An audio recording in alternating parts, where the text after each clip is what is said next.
I've been working on my work since like as an artist since 2000 onwards. So since then, I've been doing so many research over the cultural values, cultural expectations, and so many things about here. So um, since then, I've been researching over the bells, and which became such an important part of my life also during that period. A bell for me is an awareness, and awareness is like when you ring bell, it always it brings you some sort of positive ambiences, positive feelings. So not about that. I've been gone through a very deep research over bells because bells become such a part that connects to our cultural values, and and I was always wondering why it is there in a church or a temple. So I've been thinking over it again and again and research over that. And later on, like what I found is like bells is is a instrument that cleans the environment, that cleans the wavelength. So therefore, we put that in the temple or churches. So that cleaned the whole environment, and that environment became the positive. So that's what I've been trying to explain about the work. And I call this sound of existence because bell is it's a sound. Without sound, we don't exist. Without the heartbeat, we are no more human. So therefore, bell has so much connection with our own own internal existence, that is heartbeat and flow of your bloodstream. So I've been working on this kind of style in a very from the very early period. And in this painting, like I've been using so many bells there. You can see the bells in the background. Like I think there's more than 10 bells you can see if you go through it. And the lines that there, the yellow line, that is more like a lifeline. Life is never straight. When if you see the straight line, you probably think it's a dead. So life is never straight. So it's all up and down. It's all about struggle and happiness and sadness. Everything is connected with that feelings. So therefore, like I painted red because so I just want to create the internal of our human being. It's internal experiences that I want to share. This is what I have done for this work, and this was done in 2009. Yeah, and uh, going back to my old works, uh, this was done in 2004 in one of the World Heritage site called Bhaktapur Rush Square. During that time, it was very politically our situation in Nepal was very diverse. It was like very broken kind of feelings because there was Maoist insurgency and there's so many politically imbalanced. So I was thinking of creating a tapestry that shows a big path. It's a one-way path where everybody can come together, unite together, and uh, go create a path for the Almighty. It's like one process of life. So it's all about celebrating life at the same time, and also coming coming together, everybody coming uniting, and it's all about solidarity. And therefore, I created this. There's a temple of Shiva, which is Almighty for a Hindu. So I just wanted to create a path that brings a one platform that goes to the one layer of a platform. So it was all put in the staircases. And yeah, so during this period of time, like I was working with so many people there in Bhaktapur. More than 100 people were working with me, or whoever comes, and they were like helping me stitch them together. And that kind of solidarity is like very, and harmony is so much important to create this piece. Uh, so I call this like I know to love life, I know to live life. and that's a slogan of this work actually. It's not, I don't say it's a title, but this is what the slogan goes, and people keep on chanting over it. So it's more like very being a spiritual and at the same time connecting to each other. This Ratu Machinanath is again like what Bidhata was working on Ratu Machinanath. So it was done like actually uh, very early period. I've been like from the very childhood time, the Ratu Machinanath being become such an icon to me because it's such a beautiful festival and very popular festival, and the vibe that created has such a intense feelings for me. So that gave me such a big impression. Therefore, I created the wheel of Ratu Machinanath, and actually the wheel is a driving force about ecology. Uh, Ratumach has more merely is a god of a rain that is so much related to the ecological system, and that became a culture later on, like, and that became so popular culture. Therefore, I called it Ratumachin, and it's pop art. So this is again created in metal, and inside there's lights. So with the lights, like it keep on changing. And when we see the festival there, like during the festival, they lit up the lamps, so many lamps. I really have that kind of experiences to the people that are like when you see the work, you you were there in the in that festival mood, So that kind of experiences I just want to create. And on the wheel, there's an impression of Bhairav, and the Bhairav is for the vigilance. And it's very important that like it's about security, it's about safety, and like it guards the whole human race in Kathmandu Valley. Uh, having a as a rain god, celebrated rain god. So it's so popular. It was since so many years, maybe ages, that it's been so popular, and till our generation, maybe next generation, it's become such a vibrant festival. Therefore, I called it pop art. So yeah, talking about another piece, the long piece from the ceiling to the top, it was again a cloth. So what I've done is in 2014, I was in Changdong residency in Seoul. So I've been working on multiple layers of uh, ideas, more like a community-based practices. During that time, I just wanted to have like, okay, I just want to connect the human being. So how do I connect? So I was thinking of like collecting the clothes from each individuals. So I made the posters and then sent it to the community near Tandong, and so many people were donating me the clothes. Okay, uh, and it's all used clothes. So I just want to connect with these used clothes by stitching together all the used clothes together. And what to do? I was thinking of like connecting ceiling to the ground.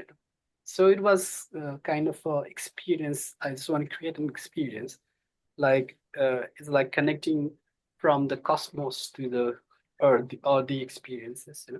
So actually inside there, it's like a tent where you can sit there and meditate also. And that kind of installation was kind of to connect all the people together. Uh, that's what like I call this drapery project. And like the connecting, like stitching itself is such a meditative process that uh, not only connect, not only connect, but it's build the interlink with your soul and your hardship. So it's like there's also labor intentions, and there's also kind of a soul connection with soul. So which is so important in that sense, and also I'm connecting with the people around that side, that area. So it's become like that kind of experiences I want to share. And again, for me, like clothes become such an important part of our life because without clothes, we are not complete. uh, without the clothes, we are completely a void. So clothes creates a creates that kind of existential values, and also it has a charm of its own that creates like that become a prestige of its own. It's become like a uh, like the social element as we wear uh, dress, and we always count with external element than internal values. So that kind of commentary I just want to create with this second skin work. So during this time also I create so many clothes, and that's plastered them together and made a concrete. It's like a shell. So clothes become a shell to us, and that creates the identity of its own. Therefore, like there's a void. When you see the clothes, you see the void and the shells of of that void. So that's become that's the idea. So it's very much related to spiritual existence. Also, we've been like, since human are so spiritual, and we have already forgotten that, in this era of time. So we have already forgotten that. So why not we bring that spirituality again back to life? So that kind of experiences I want to create. This project, like it's a very important project for my artistic career. It was started in 2017, and then like it's keep on going till now also, because I've been doing several exhibitions with this project. So it's gone to Beijing. It's been like, again, we've been like making it travel to many part of the world. And about this project, I just want to uh, it was during the earthquake time, 2015. We were like going around so many places, helping so many people around. And later on, I found like there's some woman been knitting in the courtyard, and then I was like so fascinated with their knitting habit and sharing culture, and they've been sitting together and like knitting and like sharing their stories about their past, their families, friends, and everybody, good and bad stories. So I was like so fascinated with their stories that been like sharing together, and also at the same time they're knitting, and it's been quite fascinating. And then I told them, "Can you create a socks?" Uh, and then, yes, socks. I can create a socks. Maybe within some time they could make a socks about the feet. And I was thinking, can I make longer? And then they were like, how long? Okay, can you make it a little longer? Maybe 1 meter. Yeah, it's already done 1 meter. Can you make more longer? And I was so fascinated. And why this guy is so crazy? Why this guy want longer socks? And then like I was like talking to them, and then, okay, I'm want something like this. So I want to order you some of these socks. Can you make about 100 meters or something like 200 meters? And so I got to meet so many people, so many community people. And then I came back here to my studio, and then I stitched them together, joined them together, and created the length of 1336 meters, which is actually the elevation height of Kathmandu Valley from sea level. So that's the idea, and like it's all about celebrating life.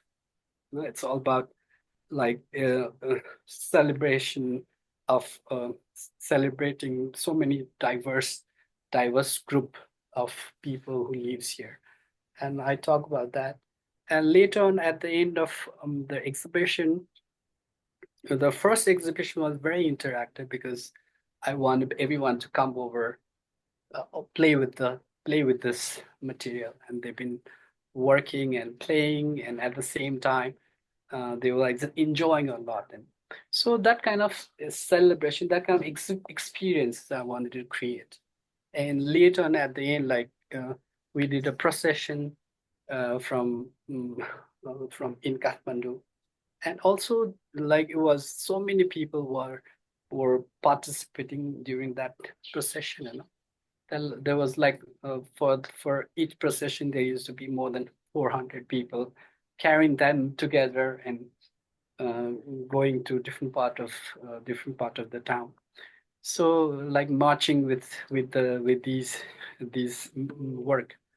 And later on, we did a Kora in Bauddhanath, one of the most important Buddhist World Heritage Site, Bauddhanath. And that's also become mm, such an important community, because community art that like really empower the whole human whole, especially women and like like women especially. They've been like working on this kind of ideas. So another very important I've been doing. I call myself multidisciplinary artist because I've been working on different disciplines. One of the very important disciplines is I use performance art as one of my medium to expression. So one of the performance that I've done during the time when my mother passed away, which is on 2018. So during that time, we do a ritual called Shraddha, which is very important rituals here to mm, like in a memory of mm, it's a memorial day of my mother. So one of that period of time, I was very much strange because the cultural values about this ritual is uh, very impractical in this context of life, I believe. And it was done in the past, and like we are just following what people what previous generation been like passing on to our generation. So without understanding what is the value part is, why we need to do that. So that culture becomes such a kind of a very strict behaviors for our generation as well. Therefore, one day I was thinking of like doing a memorial performance in a street where like I was like a monk. I was like cleaning my hair. It was kind of a monk.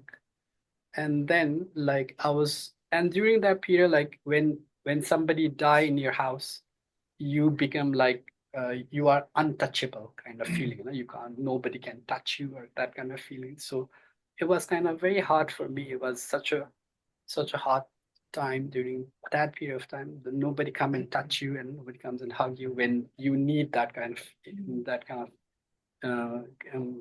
of gesture.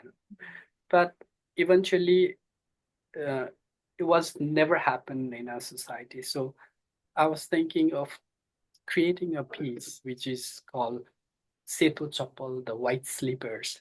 So I was like wearing a white attire, completely shaved, and ringing the bell in the streets of Kathmandu. Busy, very busy street of Kathmandu. I was trying to like go near to the people who what I just want to create. I was just want to share, and I just want to like know their reactions. What they perceive after this performance. And I was going so close to the people, and then they were like so strange in the initial part when I was ringing the bell and walking on. They were like completely shattered. What's going on here? And they were so frightened. And later on, so I was moving so close to the people, and uh, there's the slide. There's a woman. I was so close to that woman, and like I was just sitting very still, like ringing the bell, sitting still in front of that woman, and like she, like old lady, like she didn't know what to do, and like she took out the purse and put some money on like vessel there, and like she was putting some money on that vessel, and I was like, I didn't expect that, and I was like, what's going on here, And then I moved on, keep on going with the ritual practices. That's all my own ritual practice. I ring bells. When I use performance, I use uh, that, and then later on, like I at the end of the procession, I finished the performance, and then like during that time, I was like so many, like I got so many cash on the vessel, from the people who's offering. And I was thinking, oh my goodness, I got so much attention from the people. And then I counted, and there's so many fund was there, and what to do with this fund. And then I took all this fund, and let's go to that first lady who gave the money, and we donate to her. So she was the vendor who is like, and like we went there, meet her, and we came. Do you know the performer who was carrying a bell, and yeah, she was like, yeah, yeah, I remember. And I told her, that's me. I was here. So after you gave so many fund, so I could collect so much fund, and I just want to give you those fund. And she was like shocked with the shocking eyes, with tears on her eyes. I feel so connected with that experiences. So that was a performance. And again, after that, this work being created for um, one of the exhibition.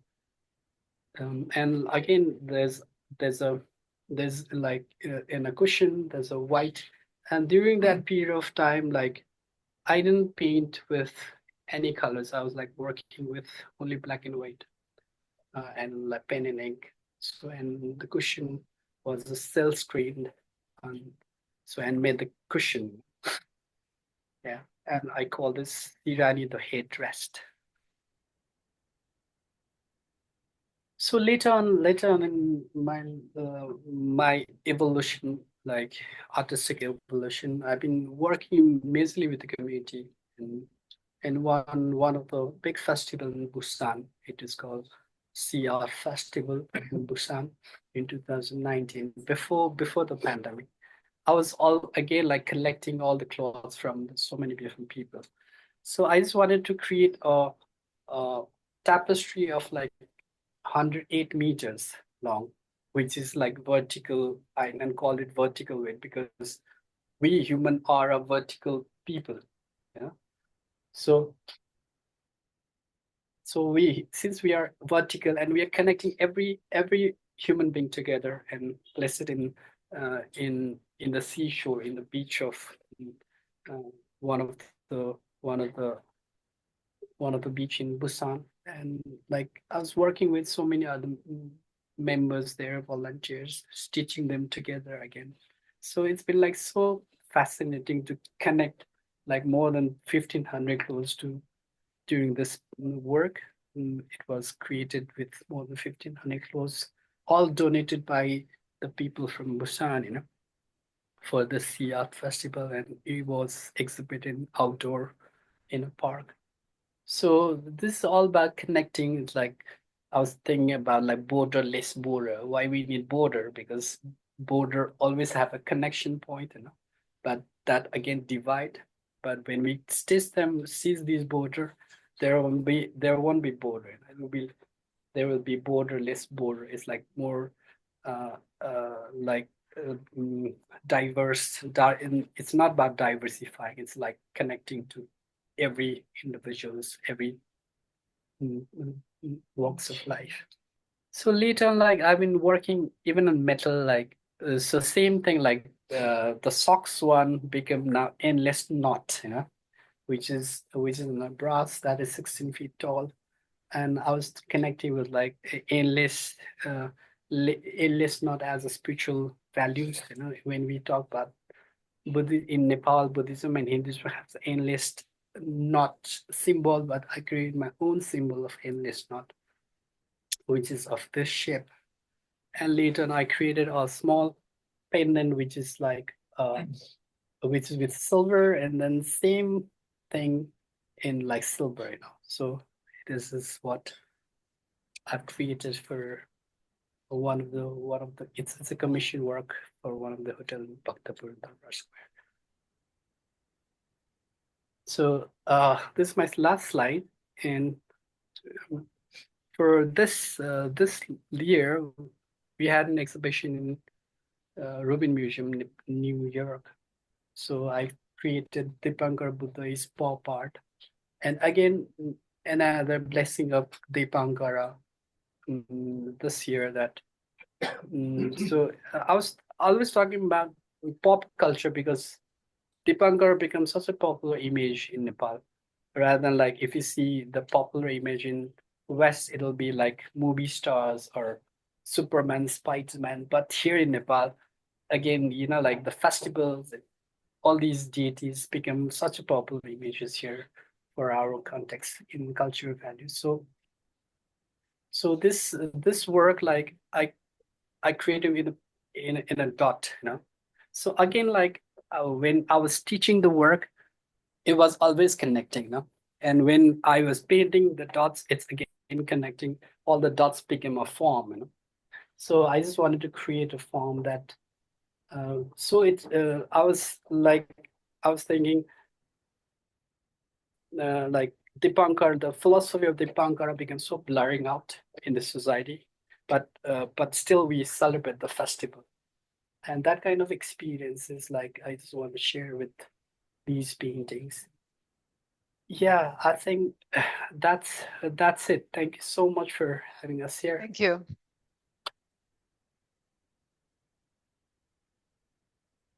Thank you very much.